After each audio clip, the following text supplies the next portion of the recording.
साहित्यकार हैं जो मेरे मित्र भी हैं, जिनका नाम है अमित राजपूत। तो उनकी एक कविता मैं एक बार पढ़ रहा था, तो उनकी कविता में भी मुझे यही भाव नजर आया।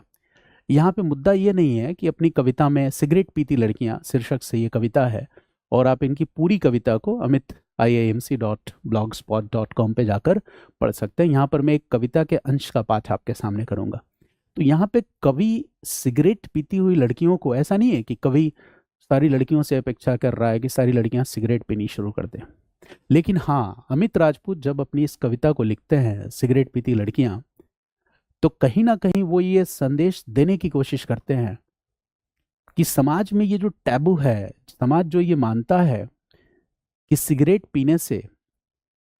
पुरुषों के लंग्स खराब होते हैं और स्त्रियों के कैरेक्टर, तो समाज इस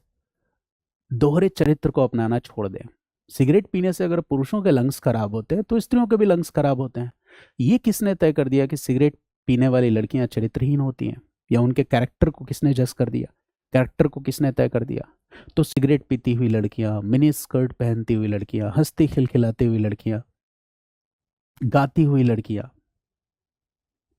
अपने सपने को संजोती हुई लड़कियां, इस समाज को नो मीन्स नो कहने वाली लड़कियां, ना मतलब ना कहने वाली लड़कियां इस समाज को बुरी क्यों लगती हैं? अमित राजपूत की ये जो कुछ पंक्तियां हैं, ये पंक्तियां भी ठीक उसी भाव को दिखा रही है जिस भाव को इसके पहले के कवि विद्रोही जी ने दिखलाया है। अमित राजपूत की पंक्तियां, कविता की पंक्तियां क्या है? पंक्तियां ये हैं कि इन सुंदरियों को जो और भी सुंदर नजर आती हैं, लगाते हुए आग मुहाने पर,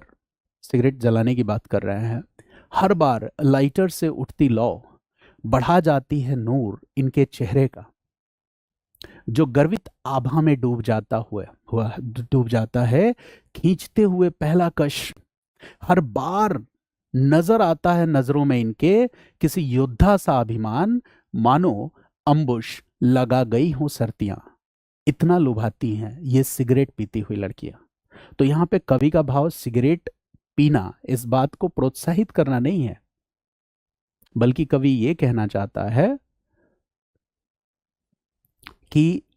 स्त्रियां और पुरुष और स्त्रियां, जो मेल और फीमेल, इसको लेके हमने एक परंपरागत जो खाका अपने दिमाग में तैयार कर लिया है कि पुरुष क्या कर सकता है, स्त्री क्या नहीं कर सकती है। हमें उस जो दोहरे भाव से बाहर निकलने की जरूरत है, और मतलब ये आज के समय की बड़ी ही अनिवार्य जरूरत है। आज्ञाकारिता होनी चाहिए, आज्ञाकारिता को हम सिरे से तो खारिज नहीं कर सकते, लेकिन आज्ञाकारिता के साथ साथ हमें हमारे विवेक बुद्धि